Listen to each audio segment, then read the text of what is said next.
Hi guys, welcome to Radha's world అండి. ఈరోజు cauliflower శనగపప్పు కర్రీ చేసుకుందాం.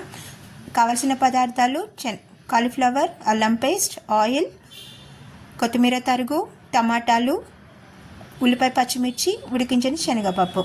ముందుగా ప్యాన్లో ఆయిల్ వేసుకోవాలండి. ఆయిల్ బాగా కాగిన తర్వాత ఉల్లిపాయ, పచ్చిమిర్చి వేసుకోవాలండి. కార్తీక మాసం స్టార్ట్ అవుతుంది కదా అండి, ఏం చేస్తున్నారండి స్పెషల్స్? సోమవారాలు ఉపవాసం ఉంటారా అండి? తర్వాత అల్లం పేస్ట్ వేసుకోవాలి. అందరూ వనభోజనానికి వాటికి ప్లాన్ చేసుకుంటారు కదా అండి. అల్లం పేస్ట్ బాగా వేగిన తర్వాత బాగా గరిటెతో కలపాలండి, పచ్చివాసన పోయే వరకు. తర్వాత పసుపు వేసుకోవాలండి. పసుపు వేసి కలుపుకోవాలి. బాగా కలియబెట్టిన తర్వాత బాగా వేగాలండి, పచ్చివాసన పోయే వరకు. తర్వాత కరివేపాకు కూడా వేసుకోవాలి. కరివేపాకు వేసి బాగా కలపాలి. తర్వాత కలిపిన తర్వాత సాల్ట్ వేసుకోవాలండి. సాల్ట్ వేసుకొని తగినంత కలపాలి. కార్తీక మాసం వనభోజనాలు మీ ఫ్యామిలీ మెంబర్స్తో అందరితో వెళ్తారా అండి? శివునికి ఎంతో ప్రీతికరమైన మాసం అండి. తర్వాత కారం కూడా వేసుకోవాలండి. తగినంత కారం వేసుకొని కలుపుకోవాలి.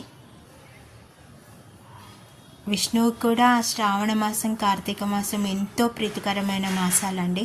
మనం తెల్లవారుజామునే పూజ చేసుకుంటే ఎంతో ఫలితం ఉంటుంది. కలిపిన తర్వాత మనం మూత పెట్టి మగ్గపెట్టుకోవాలండి. మూత తీసి ఆయిల్ పైకి తేలిందండి. పైకి తేలిన తర్వాత బాగా కలపాలండి. కలుపుకున్న తర్వాత ఉడికించిన కాలీఫ్లవర్ ముక్కలు వేసుకోవాలి. ఉడికించిన కాలీఫ్లవర్ ముక్కలు బాగా కలుపుకోవాలి. ఉప్పు, కారం, పసుపు అన్నీ పట్టాలి కదండి. అల్లం పేస్ట్ బాగా కలుపుకోవాలండి. తెల్లవారుజామున లేచి పూజ చేస్తే అదొక ఆనందం అండి, ఎంతో బాగుంటుంది ఆ రోజంతా. కనీసం 5 లేస్తే చాలా బాగుంటుందండి అందరూ. తర్వాత ఆయిల్ పైకి తేలిందండి. కాలీఫ్లవర్ ముక్కలు బాగా మగ్గినాయి. తర్వాత మళ్ళీ కలుపుకోవాలి మనం. చాలా బాగా పిల్లలు కూడా ఇష్టంగా తింటారండి ఇది. తర్వాత శనగపప్పు, ఉడికించిన శనగపప్పు కూడా వేసుకోవాలి. వేసి బాగా కలుపుకోవాలండి. బాగా కలుపుకుంటేనే దానికి ఉప్పు, కారం, పసుపు అన్నీ పడతాయి. తర్వాత మళ్ళీ మూత పెట్టుకోవాలి.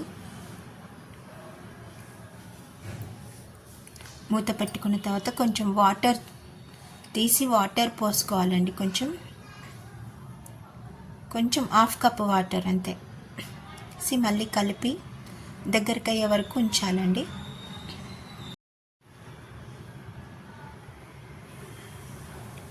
బాగా ఉడుకుతుందండి కాలీఫ్లవర్ కర్రీ, దగ్గర పడుతుంది.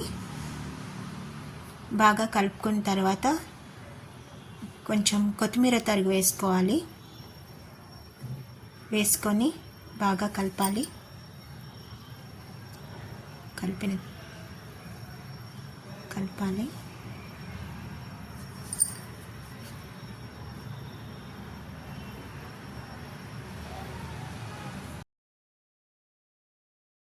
కాలీఫ్లవర్ శనగపప్పు కర్రీ రెడీ అండి.